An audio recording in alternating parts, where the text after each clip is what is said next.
Welcome back to the show, everyone. It's DinaKalmeta here. And for today's news, I do have some headlines I'd like to share with you. And just as an FYI, a portion of this show will be on Rumble. So make sure you subscribe over there. With that said, let's talk about what's going on with Trump and Russia. President Trump said Monday he has sort of made a decision on whether to supply Tomahawk cruise missiles to Ukraine or NATO allies, but signaled caution, stressing he wants more information before proceeding. Speaking to reporters in the Oval Office, Trump said he intends to learn what they're doing with them before finalizing any decision, adding that his goal is to avoid escalating the conflict. Washington is careful weighing a significant step in military support as Kyiv continues its defense against Russia. But Trump's emphasis on oversight reflects concern about how advanced U.S. weaponry might be used once transferred. The Ukrainian president has asked the U.S. to sell the Tomahawks to European nations that would sell them to Ukraine. The missiles have a range of about 1,550 miles, putting Moscow in the range of Ukraine's arsenal. Russian President Putin said in a video clip released on Sunday that if Washington supplied the missiles to Ukraine for long-range strikes deep into Russia, it would lead to the destruction of Moscow's relationship with Washington. Now, in addition to that, a top Russian foreign military official cautioned President Trump's administration on Wednesday against giving Ukraine access to these long-range missiles that could hit targets deep within Russia. The deputy foreign minister also declared that the boost towards resolving the conflict in Ukraine provided by Trump's August meeting with the Russian president in Alaska has been largely exhausted. The latest warning was part of a Russian effort to deter Trump against enabling Ukraine access to the missiles, repeating a tactic that Moscow has used throughout its war in Ukraine, declaring that providing advanced military technology to Ukraine would provoke a direct conflict between Russia and NATO countries. So we had a warning from Putin himself on Monday, and now we're having his top Russian foreign ministry officials also warning Trump not to sell these weapons to Ukraine. So we all know how Trump doesn't like to be told what to do, so I guess we're going to have to wait to see what happens. In the meantime, the Daily Mail is reporting that a U.S. Air Force jet designed to collect intelligence on enemy radar systems was spotted making circles over Russia following rising tensions with Moscow. The flight tracking data showed the RC-135U combat scent taking off from England early on Tuesday, flying over the Baltic states and looping around Kaliningrad, the Russian exclave between Poland and Lithuania, before returning to the UK. The American jet departed from Mendenhall, a Royal Air Force station in Suffolk, at 2:32 a.m. and touched down at 9:36 a.m. The mission came a day after German Chancellor accused Russia of waging a hybrid war against Germany. Merz blamed President Putin for the incursion of reconnaissance drones that disrupted Munich airport and left more than 10,000 passengers stranded. But he told the broadcast NTV on Monday that Putin is waging an information war against us. He is waging a military war against Ukraine, and this war is directed against all of us. So definitely some high tensions with NATO, Russia, and the U.S. But let's talk about what's going on with this censorship. We are seeing more and more of it. Prophecy Recon has reported that European regulators recently uncovered a disturbing truth about modern televisions. Behind their glossy screens lies a network of surveillance systems quietly monitoring users. Even when powered off, many smart TVs continue transmitting viewing data, device identifiers, and even snippets of voice interactions to manufacturers and third-party analytic firms. What was once a family fixture for entertainment has become a portal for data extraction, a digital spy in the living room, feeding the global surveillance economy. Today's televisions aren't merely screens. They are sensors, designed to observe, analyze, and report on the people who own them. These findings reveal more than just a privacy issue. They expose the spiritual reality of a world, conditioning people to accept constant monitoring as normal. And the Bible warns of a coming system of total control where no one will buy or sell without allegiance to the beast. Revelation 13, 16, and 17. Surveillance is no longer limited to governments. It's embedded in the devices we welcome into our homes and even into our hands. The solution begins with discernment.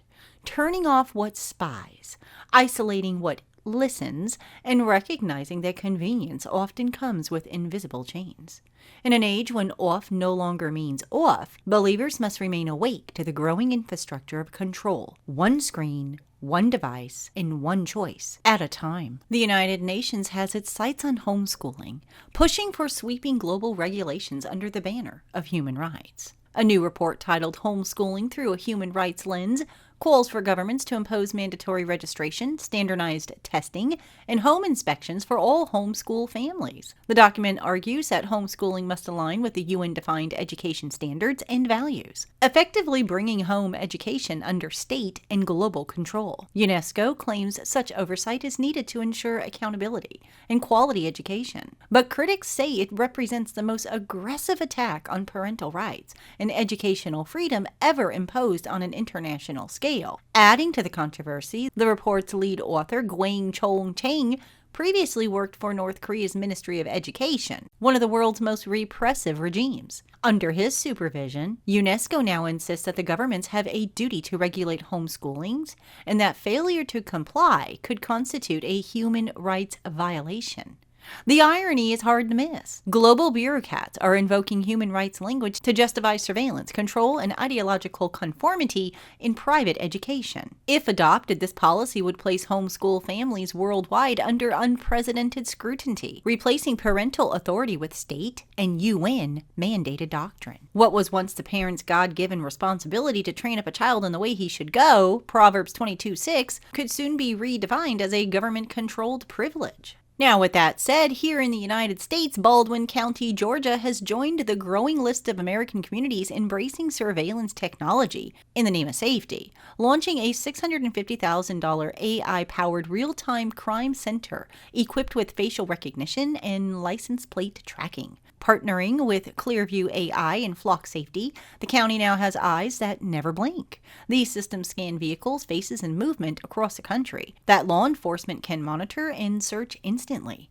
What was once reserved for federal intelligence agencies has now quietly arrived in small-town America. Clearview AI, the same company sued for scrapping billions of photos from the internet without consent, is now embedded in local policing. Its inclusion reveals a troubling trend: surveillance as a service trickling down to every county and municipality. Baldwin County officials framed the move as an efficiency upgrade, funded through local taxes and state grants. But beneath the convenience lies unsettling truth. Every digital footprint, every camera glance, and every movement is being cataloged. Privacy is no longer the default, it's the exception. For students of Bible prophecy, this march towards total surveillance fits an unmistakable pattern. Again, it points to Revelation 13, a world under constant watch. The technology may promise protection, but it's conditioning humanity for control. Step by step, brick by digital brick, a global infrastructure capable of tracking all movement, identity, and behavior is being built before our eyes. What begins as public safety may soon serve as a far more prophetic purpose. A growing number of parents are now using AI chatbots like ChatGPT's voice mode to entertain their toddlers for hours, allowing artificial intelligence to become the new digital babysitter. What began with iPad babies glued to screens has evolved into children forming emotional bonds with chatbots that talk back, tell stories, and even sing them to sleep. Parents admit the convenience is irresistible. One father shared that his 4-year-old held a 2-hour conversation with ChatGPT about Thomas the Tank Engine, generating a 10,000-word transcript. Another parent used the AI to impersonate an astronaut, thrilling his son under guilt set in when the boy believed the encounter was real. These anecdotes reflect a society trading parental attention for digital pacifiers, all while ignoring the long-term psychological risks. Experts warn that such interactions blur the line between reality and illusion for impressionable young minds. AI companions are designed to imitate empathy, obedience, and interest, traits that make them dangerously addictive. Studies in tragic cases already link chatbot dependency to emotional instability and even taking the lives among older users. Unlike a toy or a cartoon, AI adapts, flatters, and persuades. It learns what captures attention and amplifies it, conditioning children to seek affirmation from algorithms rather than humans. Beneath the charm of talking friends lies a sobering reality. Parents are outsourcing emotional development to machines programmed for control, not compassion. And the Bible has already warned that in the last days, people will exchange the truth of God for a lie.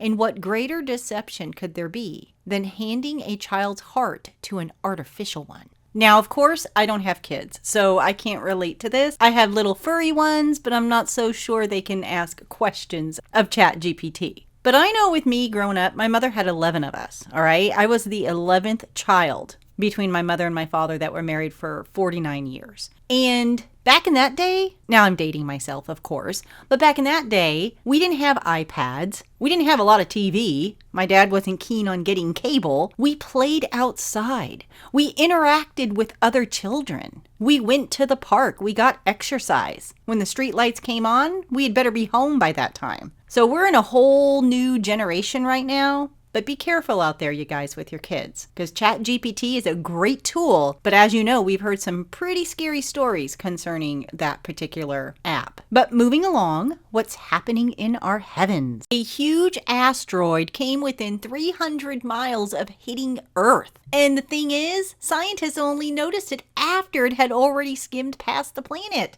The 9.8 foot 3 meter space rock, dubbed 2025 TF, flew over Antarctica in the early hours of October 1st.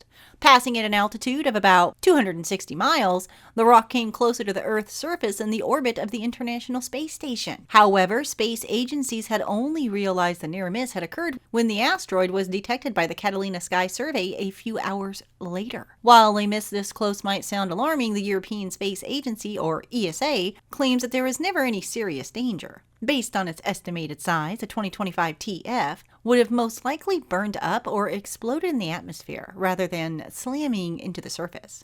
ESA said in a comment, objects of this size pose no significant danger. They can produce fireballs if they strike Earth's atmosphere and may result in the discovery of small meteorites on the ground. The Daily Mail is also reporting that new extraordinary images of the interstellar object flying through our solar system have been released, sparking fresh theories about its origins. Although most scientists have concluded that the mysterious object is a comet, NASA's Perseverance rover on the Martian surface sent back photos showing what appears to be a massive cylindrical shape. Stargazers on social media shared color-enhanced images of the object, dubbed 3-Eye Atlas, which showed the interstellar visitor having a green glow as it passed Mars and heads closer to the sun. A Harvard astrophysicist who has been convinced that the object could be an alien craft or probe analyzed the photos by calculating its distance, speed, and camera settings. According to his initial study, he is not convinced it's just a comet, noting that the strange shape might have been a trick of the rover's camera stretching out its shape.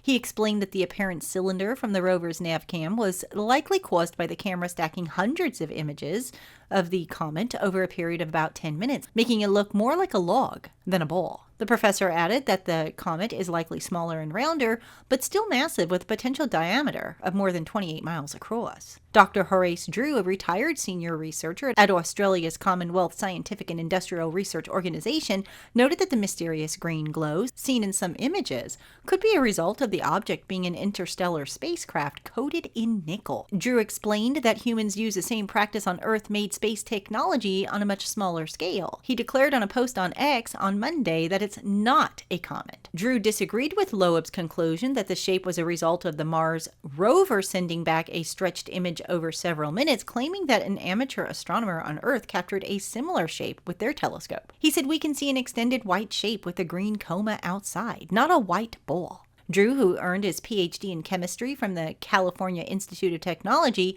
added that previous images of the object were allegedly from a head-on view and didn't capture its shape from the side like the new photos from Mars. Loeb said he's excited about another image taken by a different Mars camera called High Rise, which has better resolution and could show the object more clearly. That image is being sent back to Earth by the Mars Reconnaissance Orbiter and has yet to be released by NASA.